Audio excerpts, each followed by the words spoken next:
N'as-tu jamais eu la sensation étrange que l'univers semble tantôt conspirer contre toi, tantôt ignorer ta présence? Tu prépares ton coup, tout paraît s'aligner, puis le sol se dérobe. Tu changes de cap, et soudain une occasion surgit, quand il est trop tard pour l'attraper. On t'a répété que la vie n'est qu'une loterie géante. Il suffirait d'attendre le prochain billet gagnant. Pourtant, quelque part en toi, tu pressens qu'un autre jeu se joue. Un jeu qui ne se dévoile qu'à ceux qui osent vraiment soulever le rideau. Je vais te proposer une nouvelle lecture.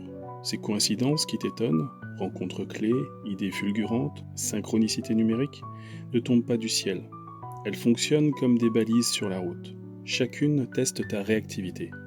5 siècles plus tôt, Machiavel a baptisé cette puissance la fortuna. Non pas une loterie, mais une adversaire vivante qui sonde ton audace. À l'école, on t'a d'abord appris les règles avant même de te montrer le terrain. Récite, obéis, coche les cases. L'intuition, mise au placard. La créativité, réduite à un hobby. Plus tu te fiais aux preuves mesurables, plus l'invisible glissait entre tes doigts. Et ce n'est pas un accident. Ceux qui rédigent les manuels savent qu'un esprit qui doute de son propre radar se laisse guider sans résistance. Regarde comment le système est huilé. Programme scolaire uniformisé, examen calibré, carrière sécurisée. Tout est pensé pour que tu prennes l'habitude de demander la permission avant de suivre ton instinct. Car si tu commençais à écouter ce sixième sens, tu pourrais débusquer les failles de la matrice. Et ça, les véritables décideurs ne le souhaitent pas. Tant que tu crois au hasard aveugle, tu restes spectateur. Eux gardent la régie. Ils orchestrent la scène. Leur meilleure arme, te persuader que tes pressentiments ne sont que des élucubrations. Le jour où tu redonneras du crédit à cette petite voix, leur emprise se fissurera. Le politique florentin n'est pas seul. Carl Jung décrivait un dialogue secret entre psyché et réalité. Albert Einstein soupçonnait un ordre caché derrière ce que nous appelons chance. Nikola Tesla jurait que la pensée vibre et façonne la matière. Les stoïciens, les taoïstes, tous racontent la même trame. L'univers parle, mais en murmure. Et nous répondons ou non. Un numéro qui se répète, la chanson qui démarre exactement quand tu penses à quelqu'un, la phrase entendue au café qui résout soudain ton casse-tête, ce sont les clignotants de la fortuna. Les sceptiques parleront de biais d'attention, comme si ton cerveau patinait sur une flaque de hasard. Mais interroge-toi, pourquoi ton radar intérieur s'illumine-t-il toujours au moment décisif ? Peut-être parce que la fortuna trace sous tes pas un motif bien plus vaste que tes yeux ne peuvent encore embrasser. Machiavel comparait la fortuna à un fleuve capricieux.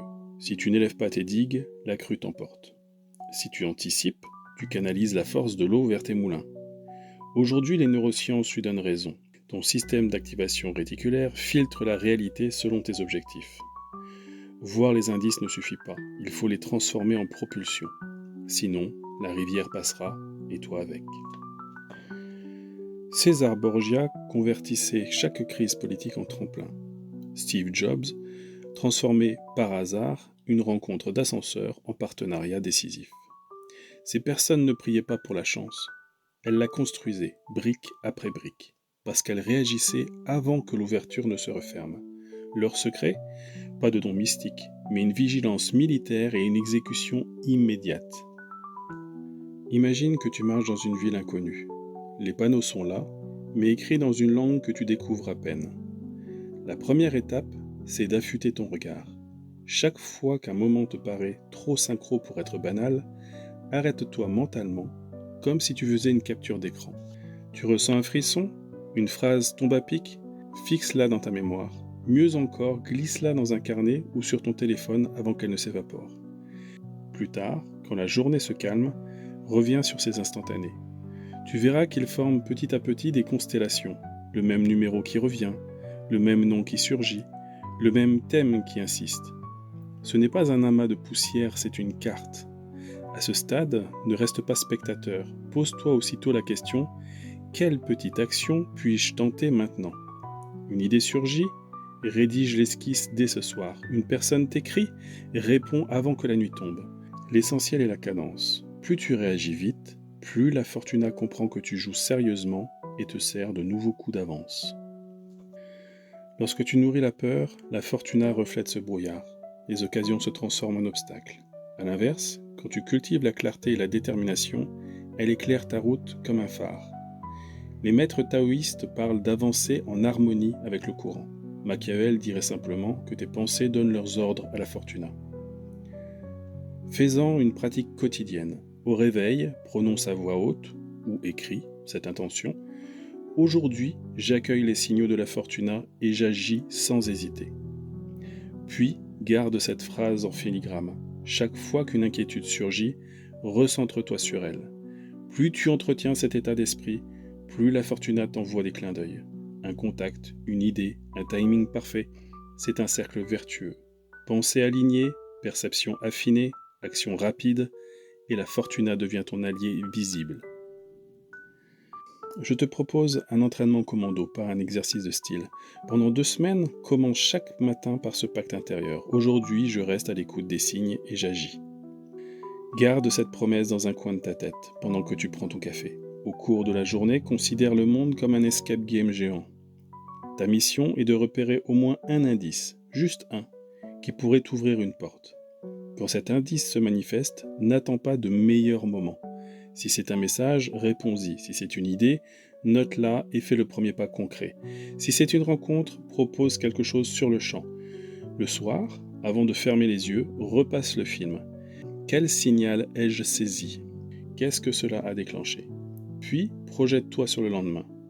Quelle suite vais-je donner? Tu verras, au bout de 14 jours, ta perception s'élargit, les signaux se multiplient et la fortuna cesse de ressembler à un caprice. Elle devient un partenaire de danse qui anticipe chacun de tes pas. Désormais, le voile est levé. Le hasard n'était qu'un décor peint. Désormais, chaque clin d'œil du réel te met au défi. Subiras-tu ou t'élanceras-tu? La fortuna ne s'attarde pas. Elle se déclenche vers ceux qui bougent pendant que les autres évaluent le pour et le contre. La prochaine coïncidence que tu croiseras, accueille-la comme une alliée. Redresse-toi, souris et dis-toi, ce signal m'attendait. Puis avance, le reste suivra.